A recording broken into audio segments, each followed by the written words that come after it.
जब एक बच्चा पैदा होता है उसके तुरंत बाद एक पेरेंट की रिस्पॉन्सिबिलिटी क्या होनी चाहिए? थोड़ा सा चिल करना भी ज़रूरी होता है, आई एम अज्यूमिंग। चिल करो थोड़ा सा, इम्यूनिटी के बारे में सीखते रहो कि इम्यूनिटी पर लॉन्ग टर्म में काम कैसे करें। पर और क्या?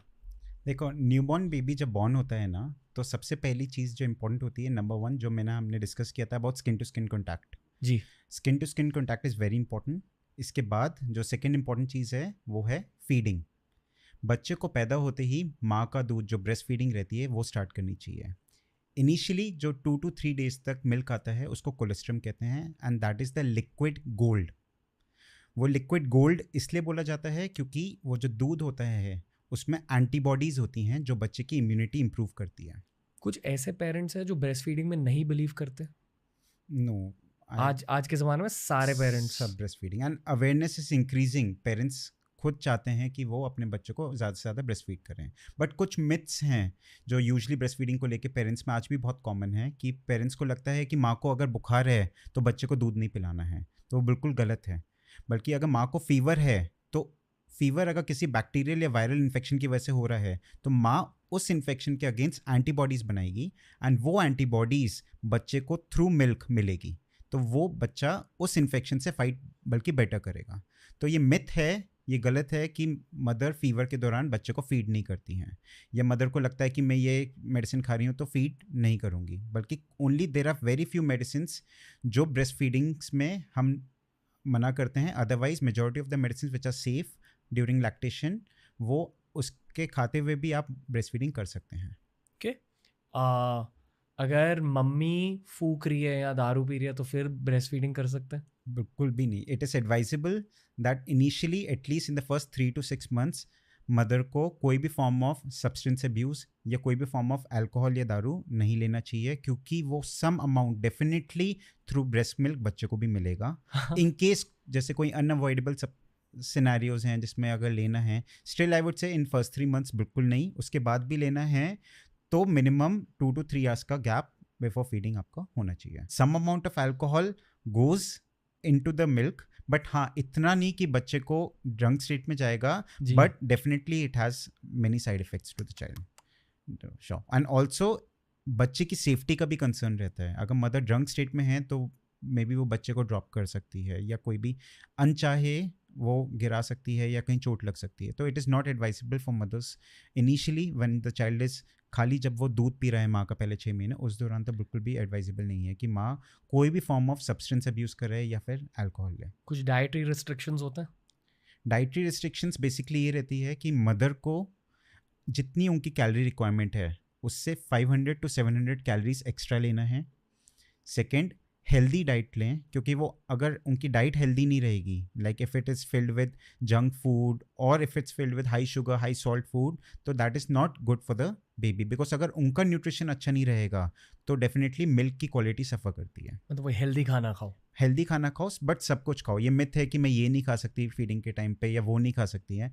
आई ऑलवेज टेल द पेरेंट्स कि आपको अगर कोई चीज़ सूट कर रही है, होममेड फूड अगर आप खा रहे हो, आपको सूट कर रही है तो ठीक है, वो दे सकते हो। अगर आपको ही वो स्पाइसेस ज़्यादा लग रहे हैं, आपको गैस बना रही है, या आपको सूट नहीं कर रहा है, तो definitely it's not good for the child too. Okay. यहाँ जितने भी टॉपिक्स हमने कवर करे हैं हर जगह डाइट की बातें हो रही है, तो इस पूरे टॉपिक चिल्ड्रंस हेल्थ की मेन थीम शायद डाइट ही है। आपकी खुद की डाइट एज अ पेरेंट और बच्चे की डाइट, करेक्ट? तो एक्चुअली मैं आपको इन डिटेल डाइटिंग सवाल नहीं पूछूंगा, क्योंकि लॉजिक बेसिक ही होता है कि प्रोसेस फूड कम खाओ, शुगर कम खाओ, प्रोटीन कार्ब्स बैलेंस रखो, सब्जियां ज़्यादा खाओ। That is true, it's very simple, right? बाहर का खाना एकदम कम करो, अवॉइड करो। ओके। और कुछ? बस ये, and high salt food also should be avoided. मतलब वही जो पैकेट से निकल के चीज़ें आती है। That is true. I feel कि भारत में ना 2 सबसे बड़े डाइट मिस्टेक्स होते हैं। पहले तो हर कोई डिज़र्ट बहुत ज़्यादा खाता है।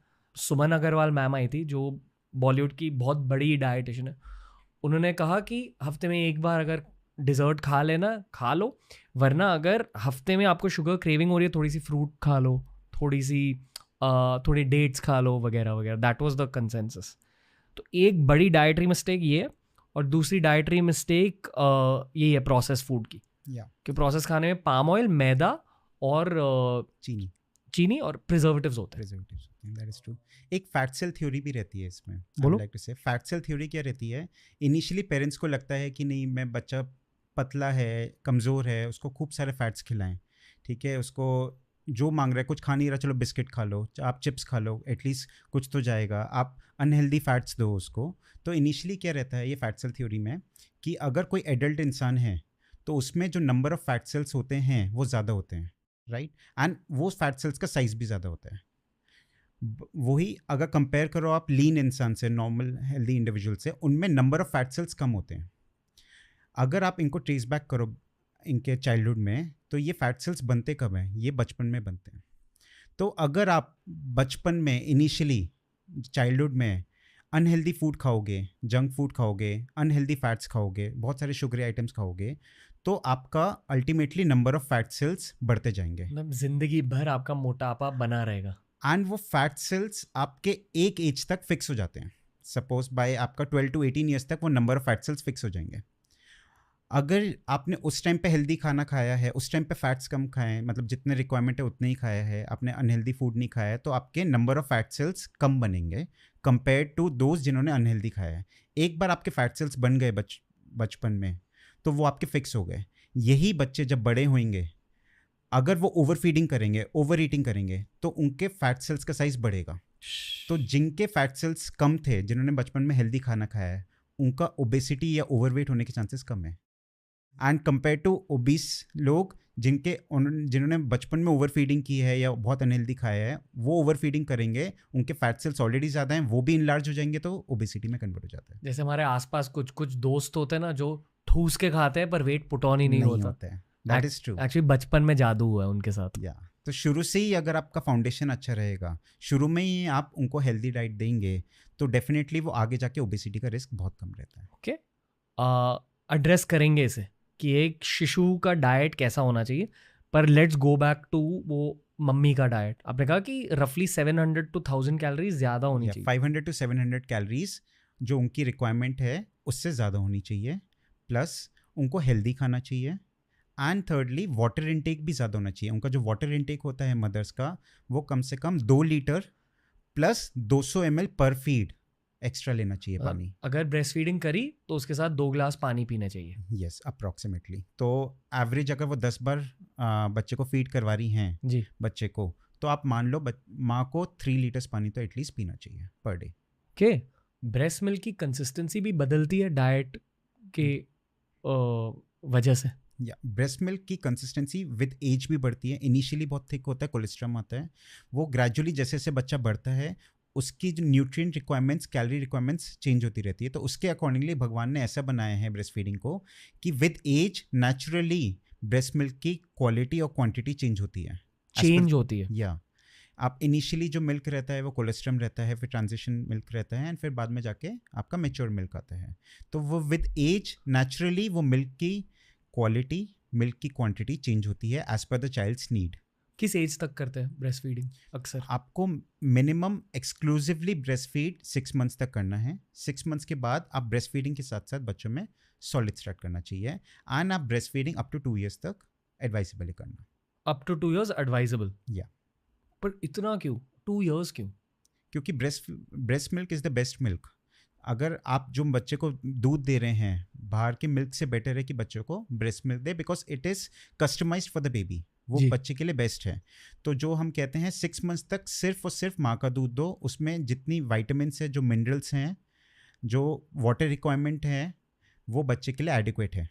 6 मंथ्स के बाद जितनी बच्चे को कैलोरीज चाहिए वो खाली ब्रेस्ट मिल्क से नहीं मिल पाती है, तो इसलिए हम 6 मंथ्स के बाद बच्चे में सॉलिड फूड स्टार्ट करते हैं। और कुछ ध्यान में रखना है मम्मी को? स्ट्रेस कम ले, क्योंकि अगर वो स्ट्रेस ज़्यादा लेंगे इससे मिल्क प्रोडक्शन काफ़ी कम होता है, and that is the major cause of decrease milk intake these days. काफ़ी मदर्स को लगता है मेरे बच्चे का दूध कम आ रहा है, उससे पेट नहीं भर रहा है, एंड कम हो भी जाता है। वाई? बिकॉज वो स्ट्रेस बहुत ले रही हैं। जितना स्ट्रेस लेंगी उतना वो हार्मोन्स सिक्रीट कम होंगे, जिससे वो दूध बनता है, एंड वो अल्टीमेटली फिर मिल्क सप्लाई कम होता है। तो मदर से कहें स्ट्रेस बिल्कुल ना लें, अच्छे से बच्चे को फीड कराएं, अच्छी हेल्दी डाइट खाएं, खूब हाइड्रेटेड रहें, plus vaccination. Vaccination. Yes. Okay, इस 6 महीने के फेज को और ब्रेक डाउन करना, और कुछ कहना है बच्चे के हेल्थ के बारे में? कुछ मिस्टेक्स जो पेरेंट्स करते हैं जी। इस न्यूबॉर्न पीरियड में which I would like to tell. Number 1, बच्चों जब पैदा होते हैं तो कई बार उनको शहद चटाते हैं, गुट्टी वगैरह देते हैं, तो दैट इज़ नॉट एडवाइजेबल, वो बिल्कुल नहीं करना चाहिए। दूसरी चीज़, बच्चे के मसाज के टाइम पे कान में, नाक में तेल डाल देते हैं, एंड ये बहुत कॉमन है, अभी भी बहुत कॉमन है, एंड इससे बच्चे को कान में और नाक में इन्फेक्शन होने का रिस्क रहता है। उनको लगता है कि वो डालेंगे वो खुल जाएगी नाक, कान में डालेंगे कान साफ हो जाएंगे, but it is not advisable. आज भी मैं केसेस इतने सारे नाक के कान के इन्फेक्शन के देखता हूँ जस्ट बिकॉज वो तेल इंस्टिल करते हैं अंदर। दूसरा, बच्चों के जो एज ओल्ड ट्रेडिशनल प्रैक्टिस है कि आंखों पे काजल लगाना, these days it's not advisable. Why? Because जो काजल है sometimes it may contain lead which can lead to allergic conjunctivitis, and जो particles होते हैं वो हमारे यहाँ पे जो टीयर डक्ट होता है, जो आंखों के और नाक के बीच में एक पाइप होता है, वो पार्टिकल जाके उस पाइप को ब्लॉक कर देते हैं, जिससे कि बच्चे की वाटरी आइज एंड कंजक्टिवाइटिस का रिस्क रहता है। तो काजल भी बिल्कुल एडवाइजेबल नहीं है। तीसरा, जब भी बच्चे की मसाज करें बहुत हल्के हाथ से जेंटली करें, नहीं तो आजकल दाइयाँ हायर करते हैं, वो ज़ोर ज़ोर से मसाज करती हैं, and that is not advisable at all, because उससे बच्चे को इंजरी का भी रिस्क रहता है। तो हम यही कहते हैं कि इनिशियल डेज में आप खुद मसाज करें एज अ पेरेंट, या फिर कोई फैमिली मेम्बर करें, क्योंकि फैमिली मेम्बर जेंटली करते हैं यूजुअली। मसाज की ज़रूरत होती है? बहुत बेनिफिट्स हैं इसके, it's not that it's compulsory, but हाँ बहुत सारे बेनिफिट्स हैं। बॉन्डिंग होती है बच्चे और माँ के बीच में। दूसरा, बच्चे की स्किन हाइड्रेटेड रहती है, एंड ऑयल्स जो हम यूजुअली कहते हैं मसाज के दौरान, विंटर्स में best is coconut oil, and summers में आप चाहो तो ऑलिव ऑयल यूज़ कर सकते हो। सरसों का तेल या घी समर्स में बिल्कुल भी यूज़ ना करें, बिकॉज उससे काफ़ी स्किन एलर्जीज एंड रैशेज हो जाते हैं बच्चों को। क्या ऐसे केसेस होते हैं जहाँ कुछ बच्चे ज़्यादा मोटे हो जाते हैं उन 6 महीनों में और कुछ बच्चे पतले रह जाते हैं? हाँ, एंड इट ऑल डिपेंड्स। अगर वो सिर्फ फीडिंग पर है तो इट डिपेंड्स उनका जेनेटिक पोटेंशियल क्या है। अगर पेरेंट्स मोटे हैं तो चांसेस हैं कि बच्चे भी मोटे होंगे जी। अगर पेरेंट्स पतले हैं तो वो जेनेटिकली डिसाइड करता है कि बच्चे भी पतले होते हैं।